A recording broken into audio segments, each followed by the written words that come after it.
Hello guys, welcome back to made minds.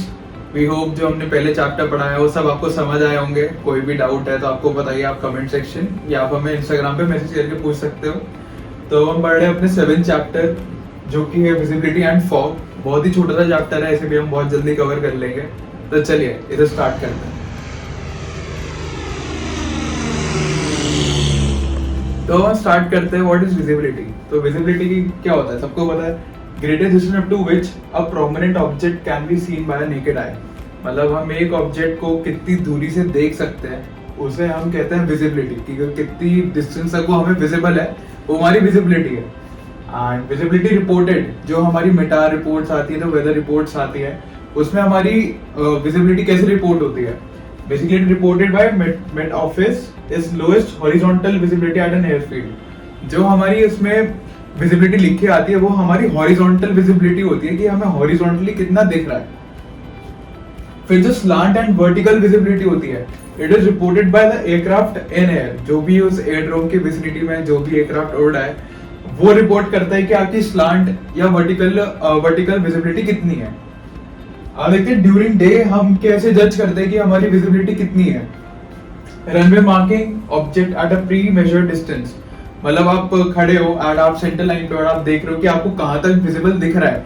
या जो runway markings होती हैं, आपने सेंटर लाइन मार्किंग्स देखी होगी, जो व्हाइट मार्किंग्स होती हैं, या फिर मिडिल मार्कर आपने देखा होगा, तो आपको कितना विजिबल है उससे हम जज करते हैं ड्यूरिंग अ डे की कितनी विजिबिलिटी है। एंड ड्यूरिंग नाइट वही चीज, अब हमें मार्किंग्स ये सब विजिबल होंगी नहीं तो हमें क्या विजिबल होगा, हमें लाइट्स होंगी जैसा रेड सेंटर लाइन होती है या एज लाइट्स होती है, उससे हम जज करते हैं एट नाइट। फिर हम देखते हैं कि आरवीआर, बेसिकली जो हमारे मेटा रिपोर्ट्स में आरवीआर रिपोर्ट होता है, range over which the pilot of an aircraft on centre line of the runway can see runway marking. So basically आप सेंटर लाइन पे हो एंड आप कितना दूर देख पा रहे हो। बेसिकली आप सेंटर लाइन पे अलाइंड हो एंड आप कितना दूर देख पा रहे हो ड्यूरिंग अ डे, आपको कितना दिख रहा है। मिडिल मार्कर हो गया, आपकी सेंटर लाइन मार्किंग्स हो गई। एट नाइट वही आपको लाइट कैसे दिख रही है, आपको सेंटर लाइन लाइट्स कहाँ तक दिख रही है, आपको एज लाइट्स कहाँ तक दिख रही है, वही हमारा आरवीआर होता है। तो बेसिकली जब हम टेक ऑफ या लैंड करते हैं उसके लिए आरवीआर जरूरी होता है जहां विजिबिलिटी कम होती है। RVR is reported when the visibility is less than 1500 metre. और ये हमारा हॉरिजॉन्टल होता है क्योंकि हम ऐसे सेंटर लाइन पे अलाइंड है एंड हम हॉरिजॉन्टली देख रहे हैं, तो वो बेसिकली हमारी हॉरिजॉन्टली विजिबिलिटी हो गई। तो ये होता है हमारा आरवीआर। तो ये तो विजिबिलिटी के बारे में। अब पढ़ते हैं अपना नेक्स्ट टॉपिक। तो अब हम देखते हैं कॉजेज ऑफ पुअर विजिबिलिटी। अब हमें पता है कि ड्यू टू इंडस्ट्रियल जो हमारा वेस्ट होता है, जो हमारी गैसेस निकलती है डोमेस्टिक सोर्सेज से, एंड जो हमारा एटमॉस्फेयर में फिनोमिनास होते हैं, उस वजह से हमारी विजिबिलिटी पे फर्क पड़ता है। अब हम कुछ ऐसे वेदर फिनोमिनास देखते हैं जिससे हमारे विजिबिलिटी पे फर्क पड़ता है। पहला what is haze. Haze is basically suspension of very small particle of dust, smoke and water. Basically बहुत small particles of dust, smoke and water जो हमारे एटमॉस्फेयर में सस्पेंड हो जाते हैं, उस वजह से जो हमारी विजिबिलिटी ड्रॉप होती है वो हमारी, उसे हम हेज कहते हैं। तो जो हेज में हमारी विजिबिलिटी होती है वो 5000 मीटर और लेस होती है and it gives a milky appearance. मतलब आप दूर से देखोगे तो आपको ऐसा मिल्की अपीयरेंस दिखेगा हेज में। अब देखते हैं what is dust hedge. Dust hedge is basically dust kicked by the strong winds. Like जो हमारी डेजर्ट एरिया है वहां पे जो विंड्स चलती है उस वजह से जो सैंड या डस्ट पार्टिकल होते हैं वो हवा में लिफ्ट हो जाता है, तो उसकी वजह से जो विजिबिलिटी ड्रॉप होती है उसे हम डस्ट हेज कहते हैं। ये बेसिकली वर्टिकली काफी किलोमीटर तक एक्सटेंड हो सकती है। It can extend up to 6 to 8 kilometre. And during day हमें जैसे पता है हमारी विंड ज्यादा चलती है एज कम्पेयर टू नाइट, तो हमारी विजिबिलिटी दिन में कम होती है as compare to night in dust haze. हम देखते हैं what is smoke haze. Smoke from industry and domestic sources spread as a haze layer. Basically जो इंडस्ट्रियल से जो हमारा वेस्ट निकलता है, गैसेस निकलती है, एंड डोमेस्टिक जैसे हमारी गाड़ियां हो गई, कमर्शियल व्हीकल्स हो गए, उनसे जो हमारा धुआं निकलता है तो वो बेसिकली उसकी एक लेयर जम जाती है। वो मोस्ट प्रोमिनेंट कब होता है, जब हमारी विंड्स काम होती है, लाइट होती है या फिर इन्वर्जन होती है। बेसिकली हमारी जो नीचे वाली लेयर है जो अर्थ सरफेस से जुड़ी है वो ठंडी है, तो वो उसको राइज करने ही नहीं देगी, तो उस वजह से वो एक लेयर बन जाएगी जो हमारी विजिबिलिटी पे अफेक्ट करेगी, तो उसे हम कहते हैं स्मोक हेज। अब देखते हैं व्हाट इज मिस्ट। तो mist is basically suspension of water droplets in atmosphere, जो हमारा वाटर वेपर प्रेजेंट एटमॉस्फेयर में एंड उसकी रिलेटिव ह्यूमिडिटी ऑलमोस्ट 100% होती है, तो मतलब वो ऑलमोस्ट सैचुरेटेड एयर होती है हमारे एटमॉस्फेयर में। तो वहां पे हमारी विजिबिलिटी एटलीस्ट 1000 मीटर या फिर लेस देन 5000 मीटर। तो बेसिकली जो हमारी अगर पूरी एयर सैचुरेटेड है एंड अगर वो थोड़ी सी भी और ठंडी हुई तो वो कंडेंस हो जाएगी, तो बेसिकली वाटर वेपर की फॉर्म में वो होती है, ऐसा मिस्ट कहते हैं। फिर हम देखते हैं व्हाट इज डस्ट स्टॉर्म।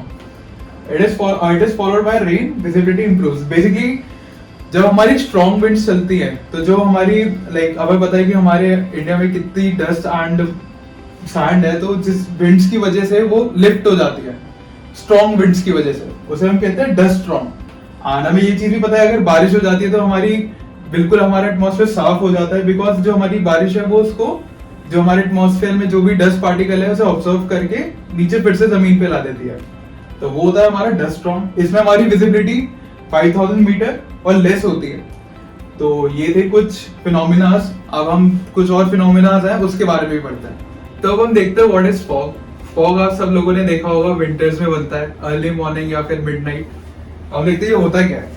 तो basically it's suspension of water droplets और आइस क्रिस्टल इन एटमॉस्फेयर। इसमें relative humidity it's nearly 100% and it's basically cloud setting on ground and it's happen when condensation of air close to ground. अब ये fog बनता तब है जब हमारी जो नीचे की हवा है वो कंडेंस हो जाए एट अ ग्राउंड लेवल, तो हमारा फॉग बनता है। अब कंडेंसेशन कैसे होता है? Cooling of air to dew point.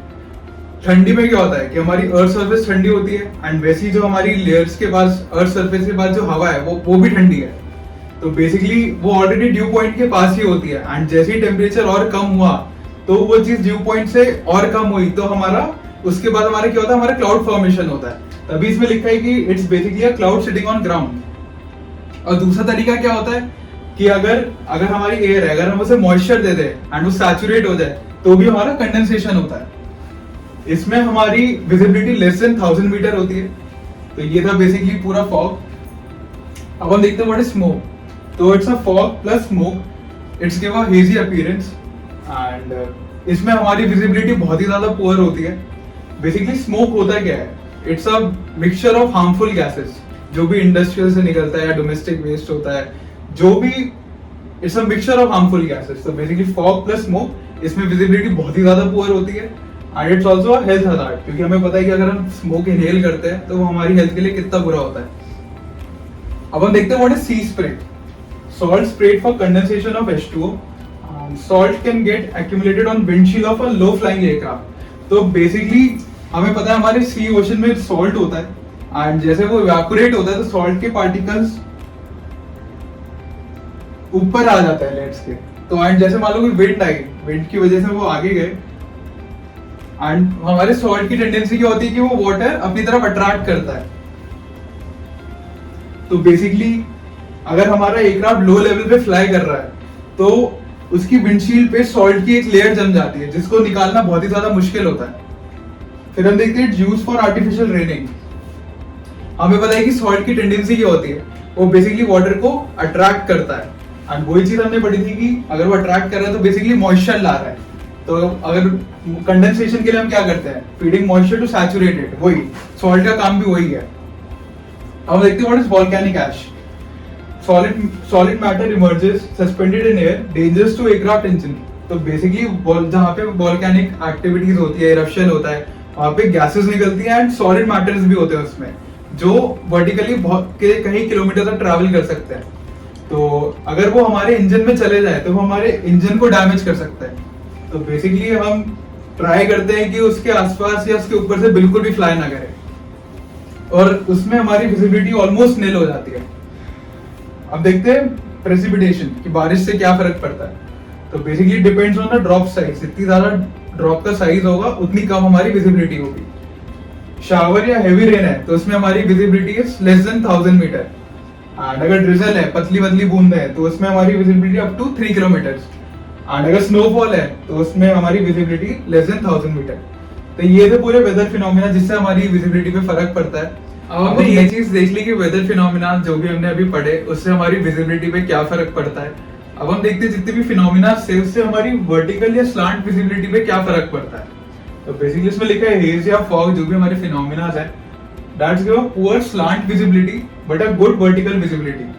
मतलब जो हमारा हेज फॉग ये सब होता है ना, ये कुछ वर्टिकली 1000 फीट तक ही एक्सटेंड कर पाता है, but horizontally it can extend up to many kilometres. तो मान लेते हैं ये हमारा रनवे है एंड जो अगर हमारा हेज या फॉग है वो कुछ 1000 फीट तक ही बन पाता है।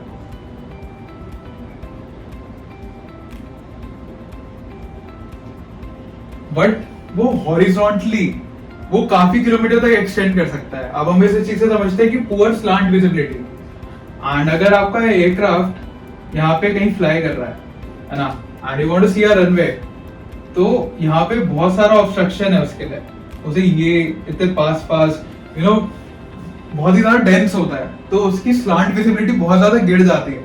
एंड एज कम्पेयर टू अगर कोई और यहाँ पे फ्लाई कर रहा है एंड वो सीधा वर्टिकली नीचे देखे, तो यहाँ उसे इतने सारे ऑप्शन जो आएंगे उसे देखना पड़ेगा। यहाँ उसके लिए डायरेक्टली देखिए क्योंकि हेज और फॉग है वो वर्टिकली कुछ 1000 फीट ही एक्सटेंड करता है, इसलिए इसमें लिखा है कि poor slant visibility and a good vertical visibility. अब हम देखते हैं instrument to measure visibility, scopograph या फिर ट्रांसमिसोमीटर। तो basically it's measure visibility along different runways. तो हमारे रनवेज में जो विजिबिलिटी मेजर करते हैं, जब हमने आरवीआर भी पढ़ा था, वो उसके लिए यूज होता है। It's a conventional method. तो बेसिकली इसमें होता क्या है, एक लाइट सोर्स होता है, लाइट सोर्स ट्रैवल करती है एंड हमारे पे एक रिसीवर होता है जो कि एक फोटो इलेक्ट्रिक रिसीवर होता है जो लाइट सोर्स पे पड़ने पे इलेक्ट्रिसिटी जनरेट करता है। तो बेसिकली अगर हमारे हमारे रनवे पे हेज है, स्मोक है या फॉग है, तो जो हमारी लाइट सोर्स होगी वो स्कैटर हो जाएगी, है ना, एंड जो उसकी इंटेंसिटी थी जो हमारा रिसीवर उस पे हिट करेगी वो कम हो जाएगी। एंड अगर ज्यादा फॉग होगा तो उसकी इंटेंसिटी कम होगी एंड उसी वजह से जो हमारा करंट बनेगा वो कम होगा। एंड उसका उल्टा हुआ, अगर हमारा क्लियर है, मौसम बिल्कुल क्लियर है, तो लाइट सोर्स की इंटेंसिटी ऑलमोस्ट सेम ही हिट करेगी हमारे रिसीवर पे, तो उतना ज्यादा करंट बनेगा उतनी ज्यादा हमारी विजिबिलिटी होगी। तो दैट्स अ कन्वेंशनल मेथड जो कि अभी भी बहुत जगह यूज होता है, बट कई एयरपोर्ट में हम लोग यूज करते हैं AVRA। It's a basically automatic visual range assessor. तो मतलब इट्स अ ऑटोमेटिक मशीन जो हर समय विजिबिलिटी मेजर करती रहती है। तो ये काफी नई, इट्स अ न्यू टेक्नोलॉजी जो अभी नए एयरपोर्ट्स बड़े एयरपोर्ट्स वहां पे ये सब यूज होने लगा, बट कन्वेंशनल मेथड यही है। एंड जो इसमें करंट बनता है उसकी डिस्प्ले यूनिट मेटार ऑफिस या फिर ATC टावर उन पे पहुंचती रहती है, उन पे इंफॉर्मेशन सीधा जाती रहती है इस वाले मेथड में। तो ये था पूरा vertical and slant visibility and how the instrument works, कि वो कैसे मेजर करता है विजिबिलिटी को। अब हम देखते हैं ना नेक्स्ट। तो आइए चलिए अब चलते हैं हम इस चैप्टर के लास्ट पार्ट में जो कि है टाइप्स ऑफ फॉग। अब टाइप्स ऑफ फॉग में हम पहले देखेंगे रेडिएशन फॉग। तो रेडिएशन फॉग बेसिकली बनता कैसे है? ये बनता है नॉक्टर्नल कूलिंग के कारण। हमने पढ़ा था कि रात में सनलाइट नहीं गिर रही है लैंड पे, तो वो नॉक्टर्नल कूलिंग के प्रोसेस के कारण ठंडी होती जाती है। अब लैंड तुम्हारी ठंडी हो रही है तो उसका टेम्परेचर गिर रहा है ऑब्वियसली। अब और टेम्परेचर गिर रहा है और तुम्हारी सराउंडिंग में अगर सफिशिएंट अमाउंट ऑफ मॉइस्चर है तो फिर क्या होगा, कंडेंसेशन होगा, जिससे या तो ड्यू बन सकती है या तुम्हारे स्ट्रैटस क्लाउड बन सकते हैं या फॉग बन सकता है। अब हम देखते हैं कि कौन सी कंडीशन और कौन सी सिचुएशन से किस चीज में बनता है। तो अब पहले देखते हैं कि अगर हमारी लैंड कूल है, ऑब्वियसली नाइट का टाइम है, नॉक्टर्नल कूलिंग हो रही है तो लैंड कूल्ड है। अब अगर तुम्हारी विंड्स लाइट है तो क्या होगा, जो तुम्हारी ग्राउंड के पास वाली एटमॉस्फेयर की लेयर है सिर्फ वही ठंडी होगी, राइट, जिससे ज्यादा वर्टिकल मिक्सिंग नहीं हो रही, तो सिर्फ ग्राउंड के पास वाली लेयर कूल डाउन हो रही है। तो उससे क्या होगा, जो वहां पर की एयर है, मॉइस्चर वाली एयर, वो ड्यू में कन्वर्ट हो जाएगी। अब ड्यू तुमने पता ही होगा कि क्या होता है ड्यू। अब सुबह जब तुम उठते होगे तो विंटर्स में क्या देखते हो, प्लांट्स के ऊपर वाटर ड्रॉपलेट्स दिखते होंगे, राइट। वही वाटर ड्रॉपलेट्स क्या होते हैं, ड्यू होते हैं। ग्रास के ऊपर भी यही ड्यू जमा हो जाती है विंटर्स में। अब देखते हैं कि ये जो लाइट विंड है इससे ड्यू क्यों बन रहा है, क्योंकि जो तुम्हारी एयर है वो वर्टिकली ज्यादा मूव नहीं कर रही है। वर्टिकली मूव नहीं कर रही है तो मिक्सिंग ऑफ एयर हो नहीं रही है, तो सिर्फ लोअर लेवल पे ही अफेक्ट कर रहा है। अब देखते हैं कि लैंड कूल है पर टर्बुलेंट विंड है। टर्बुलेंट विंड मतलब क्या, जो तुम्हारी ग्राउंड की विंड है वो अपर लेयर पे भी जा रही है, वर्टिकली मिक्स हो रही है, और ऐसे जो तुम्हारा हॉट विंड है वो नीचे आ रही है। तो अब यही टर्बुलेंट मिक्सिंग के कारण जो ठंडी हवा है वो एक्सटेंड अपवर्ड्स करती है। बट इसमें क्या होता है, जो तुम्हारा फॉल ऑफ टेम्परेचर है वो उतना सफिशिएंट नहीं है कि तुम्हारा फॉग फॉर्मेशन हो पाए। इसलिए क्या होता है कि जो तुम्हारी टर्बुलेंट लेयर के ऊपर जो एटमॉस्फेयर होता है वहां पर बन जाता है स्ट्रैटस क्लाउड। स्ट्रैटस क्लाउड को हम आगे और आने वाले चैप्टर में पढ़ेंगे। Basically they are the lowest level of clouds. इसके बारे में हम डिटेल में अगले चैप्टर में पढ़ने ही वाले हैं। अब देखते हैं कि अगर हमारा फॉग फॉर्मेशन होना होता है तो उसके लिए क्या क्या रिक्वायरमेंट्स होती है। तो फॉग फॉर्मेशन के लिए बेसिकली पहली रिक्वायरमेंट क्या है, हाई रिलेटिव ह्यूमिडिटी। मतलब तुम्हारे एटमॉस्फेयर में क्या होना चाहिए, बहुत ज्यादा मॉइस्चर होना चाहिए ताकि वो लोअर टेम्परेचर पे ही कूल डाउन हो जाए, ज्यादा कूलिंग ना लगे। सेकंड होता है क्लियर स्काई। क्लियर स्काई क्यों, अभी हम हमारे नॉक्टर्नल कूलिंग में पहले पढ़ चुके हैं कि अगर स्काई क्लियर होगा तो जो तुम्हारी हीट रेडिएट हो रही है लैंड से ड्यूरिंग नाइट टाइम वो वापस रिफ्लेक्ट होके क्लाउड से ग्राउंड पे ना आ जाए। तो ज्यादा बेटर फॉल ऑफ टेम्परेचर के लिए आई शुड से कि क्लियर स्काई इंपॉर्टेंट है। अब क्लियर स्काई से टेम्परेचर फॉल भी हो रहा है। अब विंड्स देख लेते हैं। विंड्स और स्टेबिलिटी बेसिकली सेम चीज है। विंड्स में क्या 3 to 7 नॉट्स की अगर विंड रहेगी जो तो क्या होगा, तुम्हारी जो लोअर लेवल की एयर है वो थोड़ी बहुत वर्टिकली एक्सटेंड भी करेगी और तुम्हारा फॉल ऑफ टेम्परेचर स्टिल ज्यादा होगा कंपेयर टू ये टर्बुलेंट विंड जहां विंड ज्यादा तेज है और ज्यादा ऊपर की एयर के साथ मिक्स हो रही है। तो 3 to 7 knots allows the winds to mix up and still be cold. And फिर स्टेबिलिटी का यही मतलब है कि तुम्हारा जो एयर पार्सल है वो ज्यादा मूव नहीं कर रहा है इधर उधर, वहीं का वहीं स्टेबल है। तो ग्राउंड के पास रहेगा तो ज्यादा कूल डाउन रहेगा और ज्यादा कोल्ड रहेगा तो फॉग फॉर्मेशन ज्यादा इजी है। अब देख लेते हैं बेसिकली स्टेबल ये चारों पैरामीटर्स हमें किस किस रीजन में किस किस सेटिंग में मिल सकते हैं। तो बेसिकली हाई प्रेशर रीजन रह गया जो कि हमारा एंटी साइक्लोन्स है। रिजेस जो कि एक्सटेंशन ऑफ अ हाई था हमने पढ़ा था। और कोल्स जो कि क्या है, एरिया बिटवीन 2 हाइज एंड 2 लोज जहां पर विंड एकदम मिनिमम होती है। तो ये सारे स्टेबिलिटी के रीजन है। ग्राउंड इन्वर्जन जो हमें पता है कि जैसे जैसे हम ऊपर जाते हैं हमारा टेम्परेचर बढ़ता जाता है, ये भी एक स्टेबिलिटी का मेजर ही है। और क्लियर स्काई जैसे हमने पढ़ा था टू प्रोवाइड नॉक्टर्नल कूलिंग, ज्यादा कूलिंग हो जाए लैंड की उसके लिए क्लियर स्काई इंपॉर्टेंट है।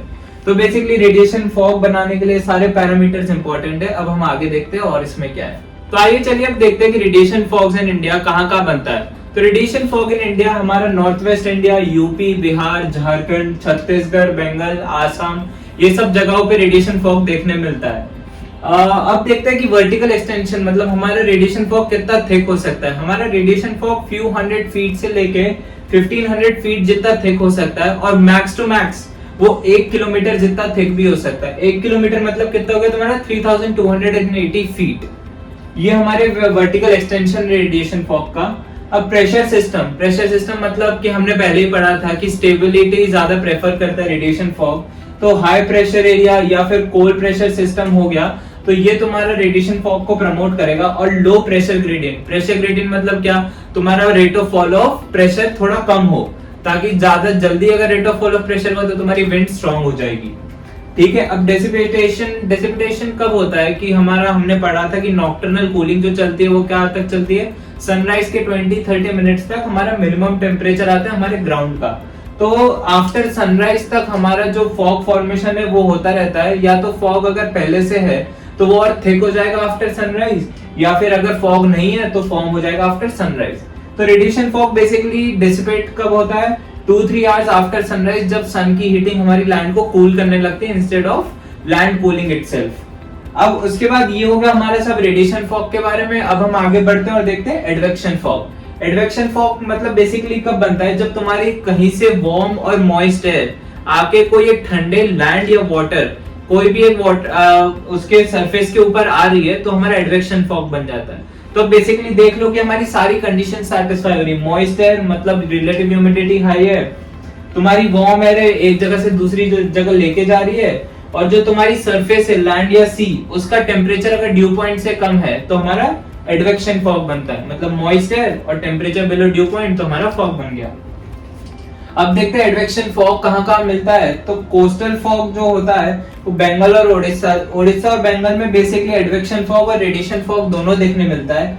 बट जो ब्रह्मपुत्र वैली है, सुंदरबंस कोस्टल बेल्ट है और हिल्स ऑफ इंडियन पेनिनसुला है, यहाँ पर एडवेक्शन फॉग बेसिकली देखने मिलता है प्रोमिनेंटली। अब हम आगे और 2 टाइप्स ऑफ फॉग बचे हैं उसको भी कवर करते हैं और चैप्टर खत्म। तो गाइस अभी हमने क्या देखा था, एडवेक्शन फॉग। एडवेक्शन फॉग क्या था, वार्म और मॉइस्ट एयर मास कहां जा रहा है, तुम्हारे कोल्डर लैंड या सी के ऊपर। अब हम देखते हैं अगला जो है स्टीमिंग फॉग। स्टीमिंग फॉग भी क्या हो रहा है इसमें, पर हो रहा है कोल्डर एयर मास कहाँ जा रहा है तुम्हारी एक वार्मर सी के ऊपर। अब इससे क्या होगा और इससे फॉग कैसे बनेगा ये देखते हैं। हमारी क्या है सी जो है क्या है वार्म है, वार्म सी मतलब पानी इवोपरेट हो रहा होगा, पानी इवोपरेट हो रहा है तो इसके ऊपर वाले जो एयर मास है ये क्या हो गया, ये मॉइस्ट एयर मास हो गया, मतलब इधर मॉइस्चर है और हमारा एयर मास थोड़ा वार्म है। अब हमें क्या मिल रहा है, कोल्डर एयर मास दूसरी जगह से आ रहा है। अब कोल्डर एयर मास जब ये वार्मर एयर मास के पास आएगा तो क्या होगा, जो तुम्हारा यहाँ का टेम्परेचर है वो हो जाएगा ड्रॉप, और जैसे ही वो ड्यू पॉइंट के नीचे ड्रॉप होगा वैसे ही तुम्हारा क्या हो जाएगा, फॉग बन जाएगा। तो बेसिकली ये होता है तुम्हारा स्टीमिंग फॉग। स्टीमिंग फॉग याद कैसे कर सकते हो, इसको कंफ्यूज नहीं करना है एडवेक्शन फॉग के साथ। स्टीम हमारा किससे होता है, गर्म पानी से होता है, तो गर्म पानी के ऊपर मॉइस्चर आ गया जिधर कोल्डर एयर मास आएगा और जिससे स्टीमिंग फॉग बन जाएगा। इसको एडवेक्शन फॉग, और इसके बीच में क्वेश्चन आता है कि advection fog forms over land sea और बोथ, तो उसमें तुम land and sea both tick करोगे। और स्टीमिंग फॉग हमारा क्या बनता है, सिर्फ वाटर के ऊपर बनता है क्योंकि मॉइस्चर हमें सिर्फ वाटर से मिल सकता है। स्टीमिंग फॉग को और उसको क्या कहते हैं हम, सी स्मोक भी कहते हैं। अब ये था हमारा स्टीमिंग फॉग। अब हम आगे बढ़ते हैं, जो हमारा नेक्स्ट फ्रंटल फॉग। फ्रंट्स होते क्या, इसको आगे वाले चैप्टर में डिटेल में पढ़ेंगे, बट इससे रिलेटेड जो इंपॉर्टेंट इंफॉर्मेशन है वो मैं आपको दे रहा हूँ। फ्रंटल फॉग क्या होता है, फ्रंट्स बेसिकली एक बड़ा सा एयर मास हो गया जो एक दूसरे एयर मास के पास जाता है, उसे हम फ्रंट्स कहते हैं। तो ये जो फ्रंटल फॉग है ये क्यों बनता है, वार्म फ्रंट्स के कारण। वार्म फ्रंट मतलब क्या हो गया, एक तुम्हारा जो वार्म एयर मास है, गर्म एयर मास जिसके अंदर मॉइस्चर भी है, वो जा रहा है कहाँ, एक कोल्डर एयर मास के पास। तो ये वार्म जो जा रहा है कोल्डर के पास, इसको हम कहते हैं वार्म फ्रंट। और अब क्या करेगा, कोल्डर एयर हमारी हैवी है तो वो क्लोज टू द ग्राउंड रहेगी, राइट, और ये वार्म एयर हमारी लाइटर रहेगी और ऊपर जाने की ट्राई करेगी। तो जैसे ही ये वार्म और मॉइस्ट एयर तुम्हारे कोल्डर एयर मास के पास जाके ऊपर राइज करेगी तो ये क्या होगा, इसका टेम्परेचर ड्रॉप होगा, जिसके कारण क्या होगा, क्लाउड फॉर्मेशन और फिर अकम्पनीड बाय रेनफॉल। अब रेनफॉल हो रही है तुम्हारी ऊपर से नीचे, नीचे क्या था हमारा कोल्डर एयर मास, राइट।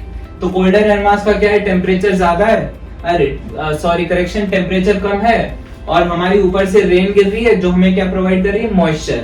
तो टेम्परेचर कम प्लस मॉइस्चर क्या रिजल्ट करेगा, हमारा फॉग फॉर्मेशन। तो इस टाइप के फॉग को हम क्या कहते हैं, फ्रंटल फॉग कहते हैं। अब बेसिकली ये टाइप्स ऑफ फॉग थे, बस इतने ही हैं। अब नेक्स्ट देखते हैं कि डिस्पर्जल हमारा फॉग का कैसे होता है। ये हम पहले भी देख चुके हैं कि जैसे थर्मल मेथड, मतलब तुम अपने एरिया का टेम्परेचर बढ़ा दो तो फॉग डिसिपेट हो जाएगा, इजी, इसको पहले भी बता चुके हैं हम। नेक्स्ट होता है हाइग्रोस्कोपिक न्यूक्लियर। हाइग्रोस्कोपिक न्यूक्लियर क्या करेगा, जो हम पहले भी पढ़ चुके हैं जब सी स्प्रे, सॉल्ट स्प्रे तुम्हें बताया था कि जैसे सॉल्ट एक हाइग्रोस्कोपिक न्यूक्लियर है, उसके आसपास वाटर आके एक्यूमुलेट हो जाते हैं जिससे प्रेसिपिटेशन हो जाता है। तो बेसिकली यही आइडियोलॉजी यहाँ भी यूज हो रही है। तुम्हारा हाइग्रोस्कोपिक न्यूक्लियर अगर तुम डालोगे अपने फॉग के आसपास तो वाटर ड्रॉपलेट्स बन जाएंगे, जिससे तुम्हारा सराउंडिंग ज्यादा क्लियर हो जाएगा, एटमॉस्फेयर क्लियर हो जाएगा। तो बेसिकली ये पूरा था तुम्हारा फॉग फॉर्मेशन और डिसिपिटेशन के बारे में, और इससे हमारा चैप्टर कंप्लीट होता है। आई होप तुम्हें समझ आ गया होगा, आई होप तुम्हें कोई डाउट नहीं होंगे, और एज यूजुअल डाउट हुआ कमेंट सेक्शन और हमारे डीएम्स तुम्हारे लिए खुले ही हैं। बट हमारी एक छोटी सी कंप्लेंट है आपसे, हम कंटेंट डाल रहे हैं, डेली डाल रहे हैं, रेगुलरली पोस्ट कर रहे हैं ताकि तुम लोग पढ़ पाओ, बट उसी टाइप का सपोर्ट हमें तुम्हारी साइड से नहीं मिल रहा है। तो प्लीज अगर हमारी वीडियोस अच्छी लग रही है, इंफॉर्मेटिव लग रही है, तो इसको शेयर करो, प्लीज सब्सक्राइब करो। व्यूज आ रहे हैं बट सब्सक्राइबर्स नहीं बढ़ रहे हैं, तो प्लीज अगर आप हमारी थोड़ी सी हेल्प यहाँ पर कर देंगे तो हम आपके लिए और ज्यादा अच्छा कंटेंट और ज्यादा रेगुलरली कंटेंट अपलोड करेंगे। So thank you so much आपके सपोर्ट के लिए, प्लीज थोड़ा और सपोर्ट दिखा दो।